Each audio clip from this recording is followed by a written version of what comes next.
Congressman Benny Abante enters. At 7:35 p.m., Congressman Dan Fernandez and Benny Abante leave the holding room. From 7:20, lumabas ho itong si Dan Fernandez, 7:35. Anong ginawa nyo?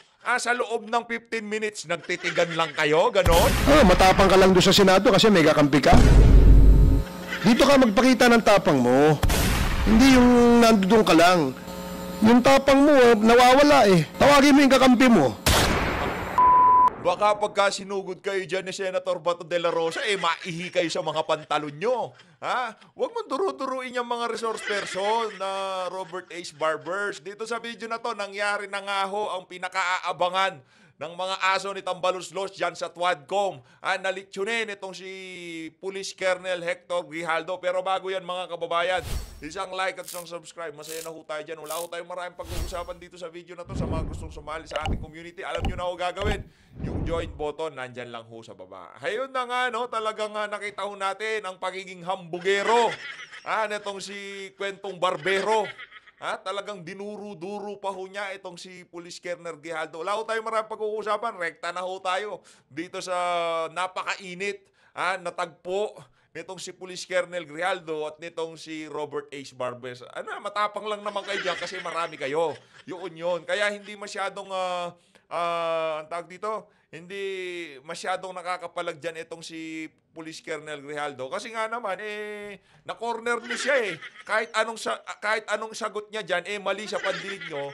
Dahil totoo yung mga isiniwalat niya doon sa Senado na kung saan kinausap siya ni Dan Fernandez at nitong si Atras Abante. Wag ho kayong magpalito.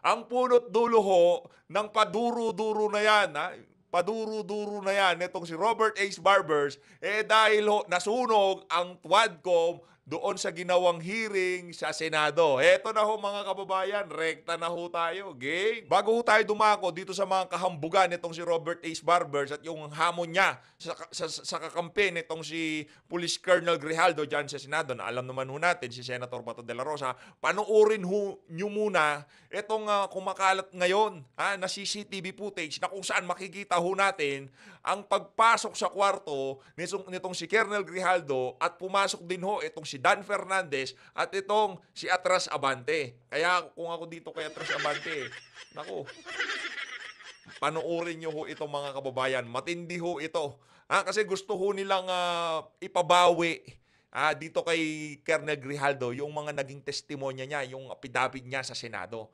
Pero itong CCTV footage na ho na to, magkakaalaman na. Makikita ho ninyo mga kababayan kung gaano katotoo yung mga sinasabi nitong si Police Colonel Grijaldo at kung gaano naman ka walang kwenta yung mga sinabi ni Dan Fernandez at nitong si Atras Abante kaugnay dyan sa mga aligasyon nitong si Police Colonel Grijaldo. Eto, panoorin ho natin na sabay-sabay. Okay?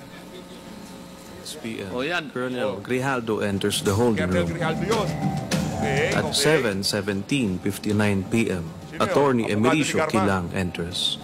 At 7:18:11 p.m., Attorney Rotsiv Comigat enters. At 7:19 p.m., Congressman Dan Fernandez enters. At 7 Nakita nyo ho yun mga kababayan, pumasok si Dan Fernandez Wag nyo sabihin na hindi nyo kinausap tong si Police Colonel Grijaldo. Tuloy. 20:35 p.m., Congressman Benny Abante enters. At Pumasok ho si Abante.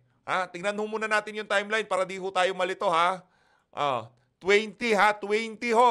7:20 pumasok ho itong si Atras Abante.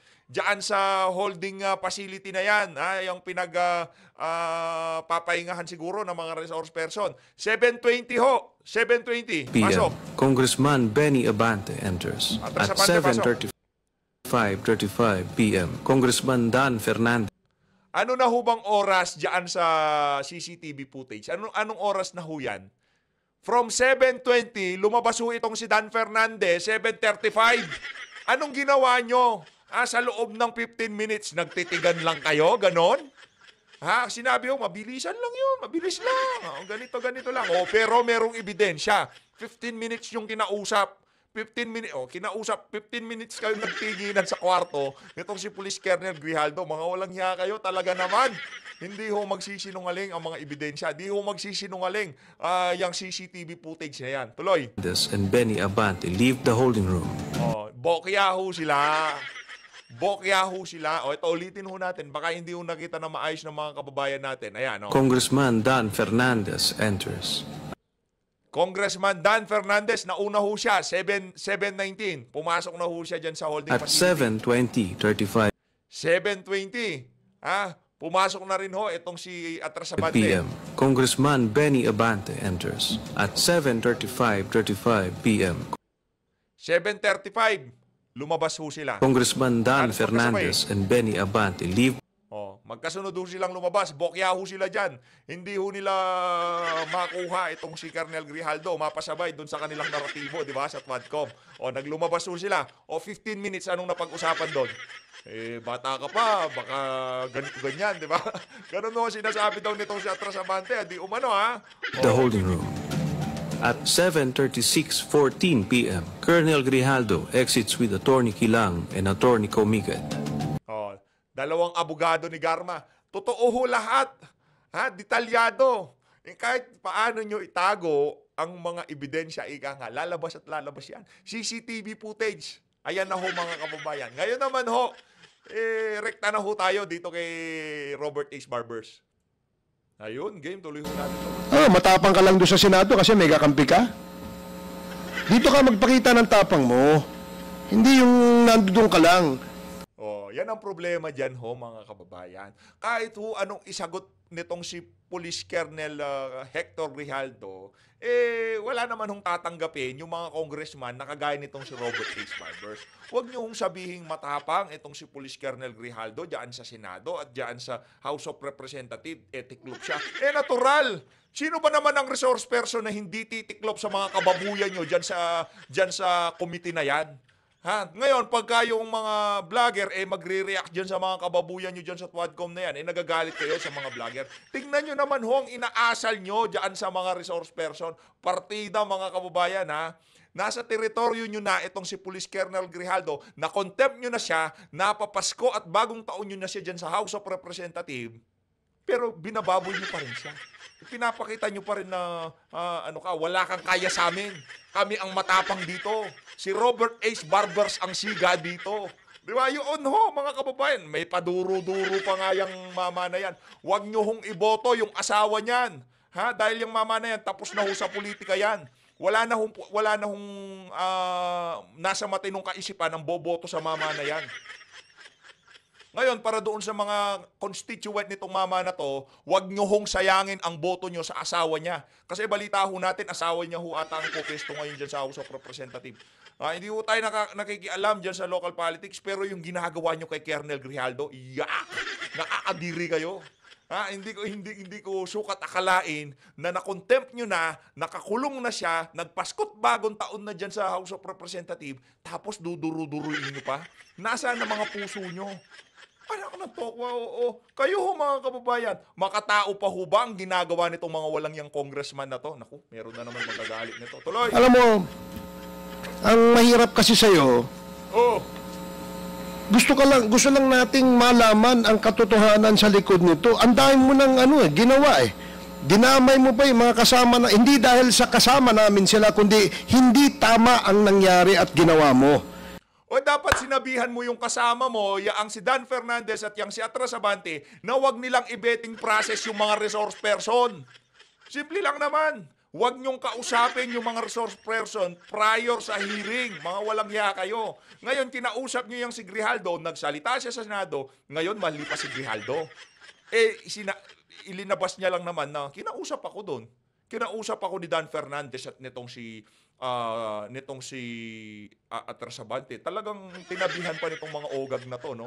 Tatabihan kita. Talagang kitang-kitang kahambugan ho nila, di ba? Di ba nasa harap yung mga yan? Bakit nyo katabi ngayon yan si Aaron Aquino at itong si, ano pangalan to? Nitong si, nag-inhibit sila. Anyway, ano magagawa natin? Wala na rin naman yung mga political career nitong mga unggoy na congressman na to, di ba? Wala na hong naniniwala sa mga yan. Tanggapin nyo ng katotohanan, noong nagsalita ang si Police Colonel Grijaldo dyan sa Senado, doon bumagsak ang Quadcom na yan. Pati yung mga dating naniniwala sa inyo, kulang na lang murahin kayo pagka nagsasagawa kayo ng hearing. Balita natin, yung comment section daw ho, at yung live chat, tinanggal na nila. Dahil ang daming mga kababayan natin, minumura na yan si Dan Fernandez, yang si Barbers, at yang si Atras Abante. You are trying to besmirch the reputation of this committee. Itong committee ito, hindi ito gawa-gawa lamang. Bakit yan nagawa kung hindi gawa-gawa? Gawa-gawa nyo lang yan eh. Hindi ba gawa-gawa yung ano na yan? Okay, hindi gawa-gawa. Ito'y pinapayagan ng ating saligang batas. Ito'y pinapayagan at pinayagan ng 300 mahigit na membro ng Kongreso. Kung ganyan ho pala ang pinapayagan ng saligang batas natin, bastusin yung mga dumadalo dyan sa mga hearing na yan, sa inyo na ho yung saligang batas na yan, anak ng toka. Kung pinapayagan ho ng saligang batas natin na babuy-babuyin yung mga dumadalo sa mga hearing na yan, mag-isip-isip po tayo mga kababayan. Pinapayagan ho ba na saligang batas natin yan? Isang marangal na pulis, nang dahil lamang vetting process yan nitong si Dan Fernandez at nitong si Atras Abante, ganyan na gagawin sa kanya? Pinapayagan daw. Na kung saan ay merong mandato ng taong bayan. Kaya wag mong bastusin ito. Yung tapang mo, nawawala eh. Tawagin mo yung kakampi mo. Yabang mo ha. Ang nakakaba... Ang yabang ho nitong si tawagin mo yung kakampi mo. Sen ba to? Isa bagay, ano ho yan mga political, mga political lord dyan sa mga lugar nila. Kumbaga sila yung mga maaangas. Tsaka mayayaman ho yung mga barbers na yan. So, totoo lang mga big time ho yan, mga kababayan. Kaya maangas di ba?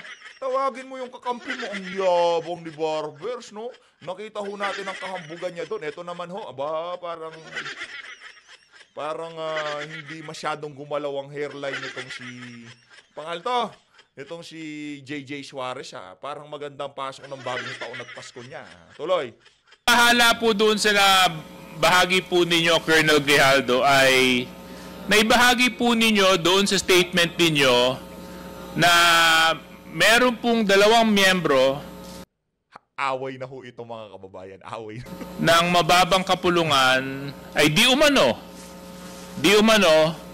ay inudyok ka, kinausap ka at para pang tinatakot ka na magsabi ng mga bagay tungkol sa issue ng EJK sa Pilipinas. Tama po ba yun? Your Honor, I would like to stand by my statement in the Senate under oath, Your Honor, and I would like to invoke my right for self-incrimination, Your Honor. Okay, but you have already... Saludo kay Police Colonel Grijaldo. Huwag ka nang bumida. Ang pangalan nitong si JJ Suarez. Ayos, sir, hindi ako binayaran ni Grijaldo para ipagtanggol siya kasi wala lang ho talaga kayo sa hulog. Yun ang totoo doon kasi sasabihin, yan, mga vlogger, pinagtatanggol yan, bayad yung mga yan. Sino magbabayad sa akin? Si Grijaldo? Di ko pa nga namit yan eh. Yun ang hirap ho dito sa mga argumento ng mga sabaw-sabaw na vlogger nila dahil lang hina ng mga sentido common. Pagka pinagtanggol mo, binayaran ka na. Binayaran ba ako nitong si Sir JB? Siyan ba to para ilagay ko mga larawan nila dyan? Speaking of Senator Bato de la Rosa, Sen, hinahamon kayo ni Barbers, yung daw kakampi nitong si Colonel Grijaldo, pumunta daw ho kayo dyan sa hearing. Stated your statement. So, Comsec, meron po ba... Oy, by the way, itong si Pastor Kibuloy, isinugod daw sa ospital dahil nagka-pulmonya. Hindi ho tayo nagkakamali. Pagdasal ho natin sa mabilis ang paggaling, itong si Pastor Apollo Kibuloy. Yung kopya nung affidavit ni Colonel Grijaldo? Your Honor, I apologize, we have not secured a copy of... But I think the very resourceful Chairman Akop will allow me to...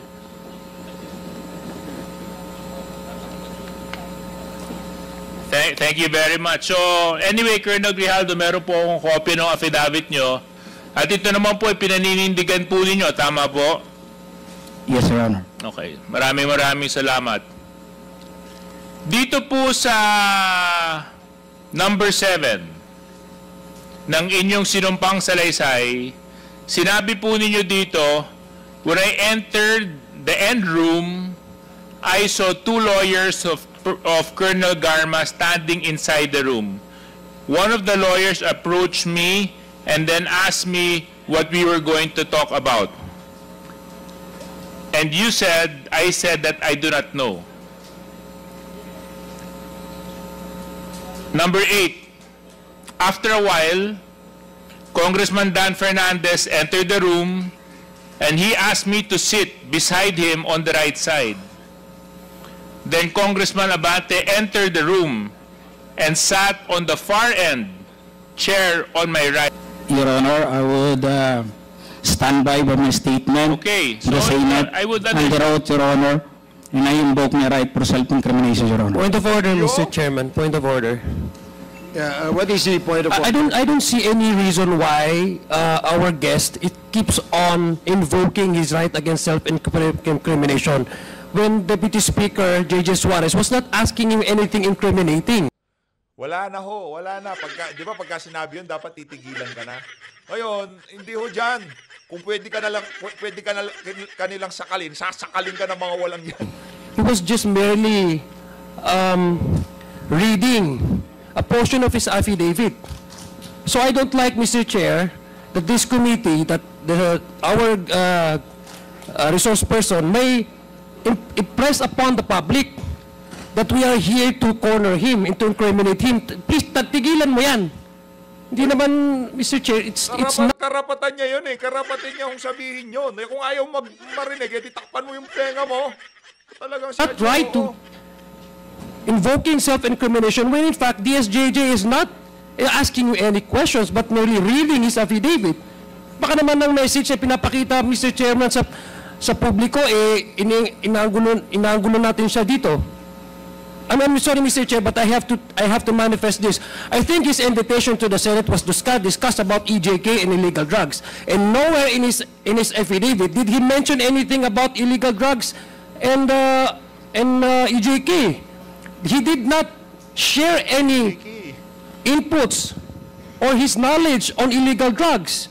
His participation in that Senate inquiry was merely to besmirch the reputation of some of the chairmen here. And as a result, attempting to degrade the integrity of the Quadcom. So please, I hate to admonish men in uniform. I have the highest respect for our policemen. But please, Colonel Grijaldo, stop invoking your right against self-incrimination. Nobody's asking you any incriminating questions here. Angas oh. Angas oh. Diba? Kita nyo ho yung mga kaangasan ng mga congressman dyan. Ngayon, pagka pinuna sila, ayan, babanatan na naman yung mga vlogger. Ganyang kawalang kwenta yung Quadcom. And Mr. Chairman, along the line of Congressman Adjong, I don't think it's incriminating because number one, sinumpang salaysay niya po ito eh. Pirmado niya po ito eh. So how can he incriminate himself when he actually signed this affidavit? And this is a public document, Mr. Chair. So if our resource person is invoking this right to self-incrimination, I think that is out of order. Okay, I'd like to remind the resource person that the questions being asked of you are the statements you made in your affidavit. And the questions that DSJJ is asking is whether you confirm those statements that you stipulated in your affidavit. Dahil affidavit, pinirmahan mo yun, there's nothing incriminating no, dun sa tanong ni Congressman J.J. Suarez. So please, answer appropriately the questions being asked by the members. Congressman Akop? Mr. Chair, may we ask the resource person the basis why he is invoking his right against self-incrimination? Yeah, please answer. What is the basis of you invoking the right against self-incrimination?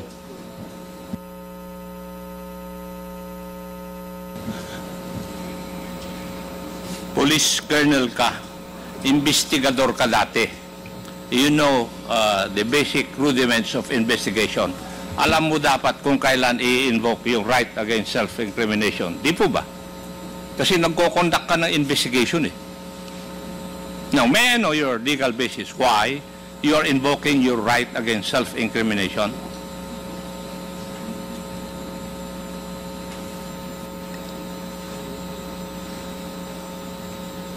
Mr. Chair, if he cannot provide any basis, I think I agree with the Honorable Adjong that he should not invoke that right. Thank you, Mr. Chair. Thank you. I share the sentiment of Congressman Acop. Kawawa tong si Police Colonel Grijaldo. Pray for Police Colonel Grijaldo. Indeed, the resource person cannot explain to this committee why he is invoking his right against self-incriminations in reply or in response to the questions raised by DSJJ Suarez, then I would agree that the gentleman is out of order, and perhaps do you have a lawyer with you, Colonel Grijaldo? Nandito, may abogado ka ba? Would you like? Wala po, Your Honor. Do you want us to provide you a lawyer? No, Your Honor. Because your lawyer or lawyers that we can provide you will sabi mo, yung mga lawyer na ibibigay namin sa'yo, sigurado ibibenta ka. Assist you on telling you what your rights are in this committee hearing. So, gusto mo ba mag-provide kami ng abogado? No, Your Honor. So you will answer and reply to the questions of the members. Now, DSJJ? Yes, Mr. Chair, maybe another opportunity we can provide to the resource person. Colonel Grijaldo, kung kayo po ay hindi komportable, dahil nga maraming nanonood at nasa publiko po ang hearing na ito, would you want or would you request for an executive session so that you can divulge the details and the truthfulness to the affidavit that you executed in the Senate hearing? No, Your Honor. Okay, so therefore we can proceed, Mr. Chair. Please proceed. So, Colonel Grijaldo, matanong ko lang po, ano po ang nag-udyok sa'yo para i-execute tong affidavit na ito? Just I have said, Your Honor,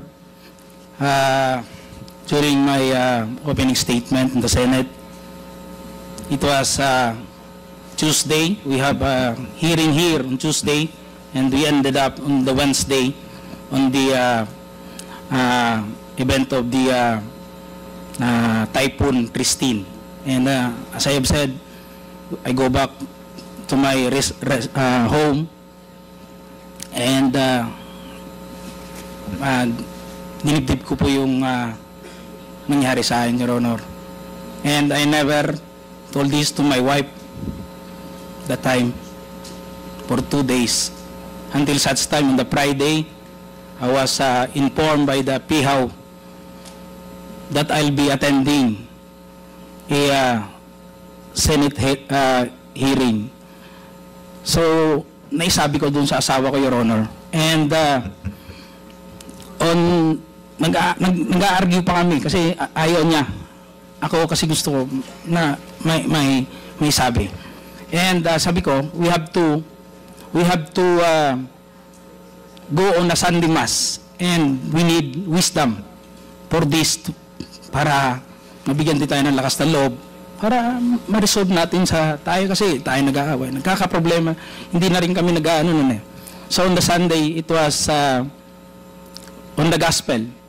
Sabi ko, pakinggan natin kung ano man yung masabi ng gospel sa atin that day. And it was a great enlightenment and a wisdom na binigay sa akin, Your Honor. The gospel said that it's not all about the crown, but it is about the cross.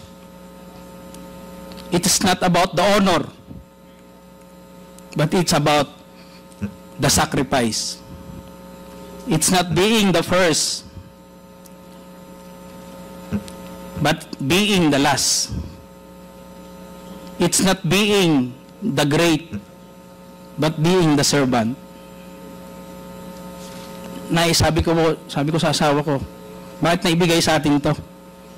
We have to, and to sum up that, Your Honor, ang sinabi nung pare, sabi niya, it's not about the experience. Because yung experience kasi natin sa buhay, it may be good or bad. But it's all about the lesson learned that time, Your Honor. So I have that courage, and even my wife submitted to my decision. And on the next day, pumunta na po ako yun. Nandun po yun, nag-narrate, ginawa ko po yun, sinulat ko po yun. And it was on that mass that time, that it is a Sunday for the PDLs. It was a Sunday for PDLs. Sabi ng pare, we have to give dun sa mga brothers natin na nakukulong. Hindi ko nga akalain na I would be the one also to experience that nung sinabi ng pare. So, that's all, Your Honor. That is all that happened, Your Honor. Well, oftentimes we need experiences to encourage us and to push us to search for the truth.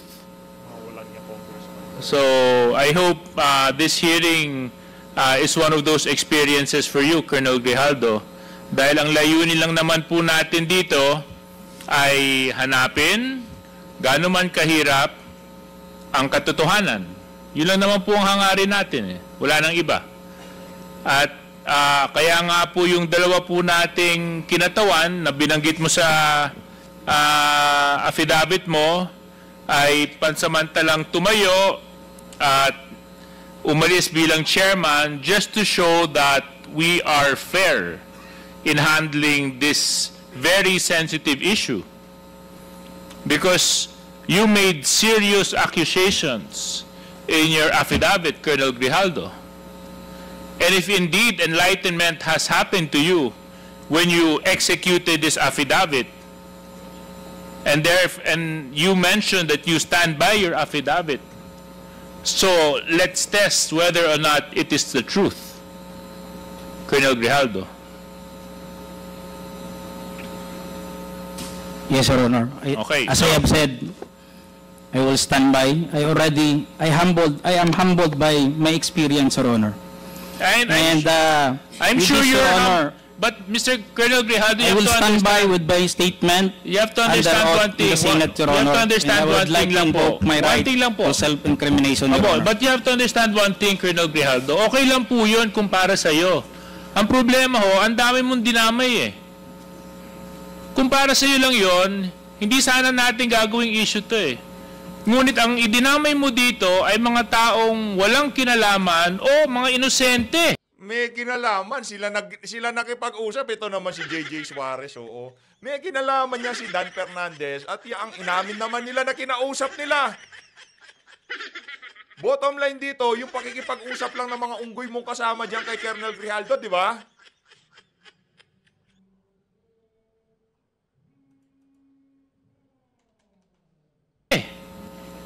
Paano naman po sila? Paano naman po yung mga karapatan nila?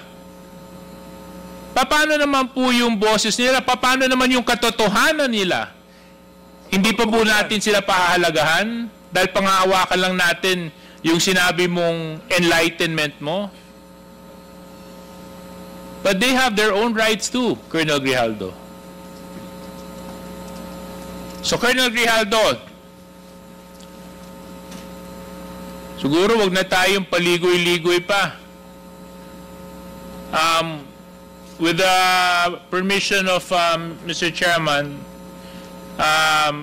Colonel Grijaldo, you made some serious accusations here. In fact, so serious that it was even carried by our media news for almost a week, 2 weeks.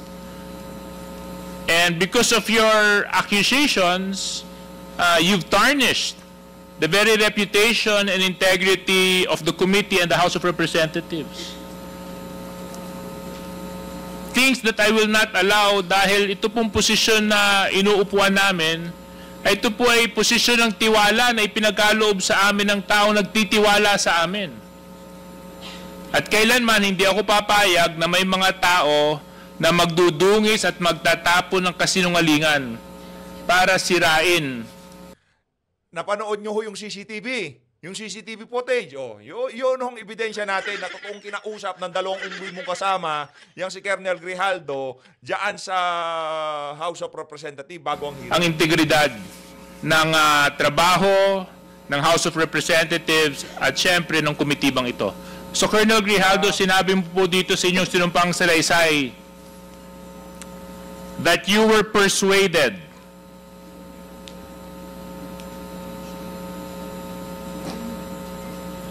Your Honor, and you said ikaw naman, Colonel, ganito lang yan, alangan namang walang insidente o mangyayari sa panahon na yon. I answered that I served as COP, Chief of Police in Mandaluyong during COVID-19 pandemic, and there were less crimes committed and we did not receive any reward from anyone. I added that we only receive funds as additional MOOE support fund for the Peace and Order Fund of the LGU. But dito po sa earlier part, sinabi mo that you were persuaded. Is this true, Colonel Grijaldo? Your Honor, I will stand by my statement in the Senate under oath, Your Honor, and I would like to invoke my right for self-incrimination, Your Honor. That is out of order. Let it be of record that the statement made by this resource person is out of order. Please continue, Congressman Suarez. Number 17, sinabi nyo dito, I then respectfully told Congressman Dan Fernandez that anyone can debunk my statement if I confirm the testimony of Colonel Garma about DDS in 1999. Since I was not a member of the PNP at that time and I have no knowledge as to the reward system. Additionally, I said that the work of policemen are noble, that requires great sacrifice even without reward or award. It is our moral obligation and a call of duty to serve our country and our people. If I may continue, Colonel Grijaldo. At sinabi mo, Congressman Dan asked me, Colonel Garma, anong masabi mo sa kanya tungkol kay Barayuga? I politely told him I cannot comment on the case when I respectfully answered him, Sir, mahirap yan. Kasama kami sa nag-iimbestiga at hindi ko alam kung anong kinalaman niya at may investigasyon din kami, baka ma-incriminate ako, sir. Tama po ba ito, Colonel Grijaldo? Your Honor, yes or no lang po, ah. I will stand by my statement in the Senate under oath, Your Honor, and I would like to invoke my right for self-incrimination, Your Honor. Again, the resource person is out of order, and let it be of record that he is continuously disrespecting this committee by refusing to answer appropriately to the questions propounded by the member. Alam mo, Colonel, if I may, DSJJ, binibigyan ka namin ng pagkakataon dito eh. Nung nasa Pagkakataong balik ka rin yung mga sinabi niya. Pagkakataong bawiin yung mga katotohanan na lumabas doon sa CCTV na kinausap na mga kasama nyo, yan si Colonel Grijaldo. Napanood nyo naman yung CCTV, mga kababayan. Kinausap ho talaga, pumasok hindi kinausap, ayusin natin. Pumasok sa iisang kwarto, anong ginawa nila sa isang kwarto? Nagtitigan? Kitang-kita ho sa CCTV, mga kababayan, na talagang pumasok si Colonel Grijaldo, pumasok yung dalawang unggoy na congressman. Anong ginawa nila doon? Ngayon, sinasabi ni Colonel Grijaldo na ito ang napag-usapan namin sa kwarto. Eh, siyempre, yung version ng mga kasama yung unggoy na congressman dyan, yung mga mapapapel, yung mga pabidang congressman, yun ang papaniwalaan nyo, di ba? Ito talaga, oo. Sorry. Naku, ano na naman yun? Musik na naman yun, musik. Tuloy na. Sa Senado ka, ang tapang-tapang mo eh. Bakit dito ay mo magtapang ka rito? Ipakita mo yung the same candor, the same tapang na pinakita mo doon. Di ba? Bakit hindi mo gawin yan dito ngayon? Nagtatago ka sa likod ng right against self-incrimination eh. Tinatanong sa'yo, relevant question. Matapang ka lang doon sa Senado kasi may kakampi ka? Dito ka magpakita ng tapang mo. Hindi yung nandoon ka lang. Alam mo, ang mahirap kasi sa'yo, gusto lang nating malaman ang katotohanan sa likod nito. Ang dami mo ng ginawa eh. Dinamay mo pa yung mga kasama na, hindi dahil sa kasama namin sila, kundi hindi tama ang nangyari at ginawa mo. You are trying to besmirch the reputation of this committee. Itong committee ito, hindi ito gawa-gawa lamang. Ito'y pinapayagan ng ating saligang batas. Ito'y pinapayagan at pinayagan ng 300 mahigit na membro ng Kongreso na kung saan ay merong mandato ng taong bayan. Kaya wag mong bastusin ito. Yung tapang mo, nawawala eh. Tawagin mo yung kakampi mo. Ang hirap, alam mo, Colonel, nag-imbento ka ng kwento. Hindi. Nag-imbento ka ng kwento. Nakita niyo ho yung CCTV. Di ba pumasok sila sa isang kwarto? Anong ginawa nila? Nagtinginan. Nag-imbento ng kwento. Hindi. Wala. Kaya kayo nadadapa. Kasi wala kayong ginawa dyan kung hindi banata ng mga Duterte. Ikaw galing nga sa iyo mismo, di ba? Nung una talagang kamping-kampi ka sa mga Duterte. Pero ngayon, anong nangyari ho? Di ba? Nakita niyo ho kung gaano kabalinding yung mama na yan. And then you speak about honor. And then you speak about the gospel of that was given to you by a priest, talking about honor, and which alam mo ba kung bakit merong honor? Pag hindi ka sinungaling, may honor ka. May honor nga siya, kayo nga yung walang honor. Kasi hindi siya sinungaling, sinabi niyang katotohanan at yung CCTV, yun ang kanyang sandigan. Yun ang kanyang sandigan dyan sa mga sinabi niya sa Senado. Merong ebidensya. Kayo, anong mga ebidensya nyo? Yung laway ni Fernandez at Abante? Naku! Roy. As simple as that. You're a police officer and you should have ang kasi, yun ang dito eh. Anyway, DSJJ, Anyway, tapusin na natin to. Ayun na nga mga kababayan. Dito na natatapusin ang ating reaction video. Maraming salamat po sa pagsuporta sa PH Update. Mag-ingat ho kayong lahat. Mahal natin ng Pilipinas.